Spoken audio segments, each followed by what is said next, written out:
देखु गतकाली जिलापाल आम डीआरडी सम्मेलन कक्ष एक स्वतंत्र बैठक भद्रक पौरपालिका विभाग अधिकारी मुख्य जंत्री अधिकारी समस्त सहित अनुष्ठित होता से आम समस्ते निष्पत्ति नहीं स्वच्छ भद्रक गोटे सप्ताह में एक अभियान आरंभ करूँ। ये अभियान लक्ष्य थिला लोक मानक सचेतन करवा जहाँ आज प्रथम दिवस आज बंद छकरू आम आरंभ करूँ।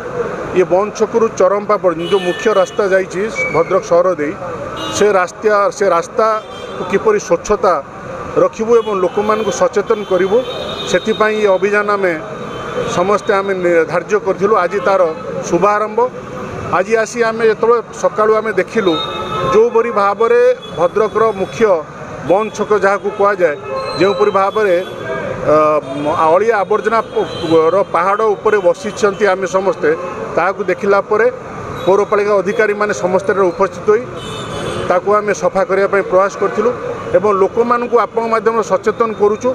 सरकार कहतु प्रशासनिक अधिकारी कहतु जेते चेष्टा कले जदि साधारण जनता निजे सचेतन न हेबे ताहले आम जो परिवर्तन कथा कहूँ से परिवर्तन केबे भी संभव नुहे। तेणु आज यही परिप्रेक्षी आम अनेक दोकानी उठा दोकानी भाई मानक आम अनुरोध करूँ ये सहर आपण मानकर ये सहर दायित्व ये सहर स्वच्छता रक्षा करवा ये आपण मानकर कर्तव्य। तेणु यह आपण मैंने ये आपण सहर तेणु आसंता काली ठारू आपण मैंने ये जो अवैध आपण मैंने दुकान खोली सबुआड़े बसुँच आपण मैंने बसतु ना सहर जो स्वच्छता रही से स्वच्छता किपरि आउरी आमे प्रयास करवा और लोक मानक सचेतन करवा जहाद्वारा भद्रक जो आम एक सुचिंतित भद्रक सहर गठन करने आम समस्त लक्ष्य रखीचु से लक्ष्य पूरा हो पार निश्चिंत ये एक बड़ चैलेंज आम किंतु जितेबाला आम मनस्थ करूँ भद्रक को स्वच्छता उपर आम ये अभियान को आहरी आगू को नेबू।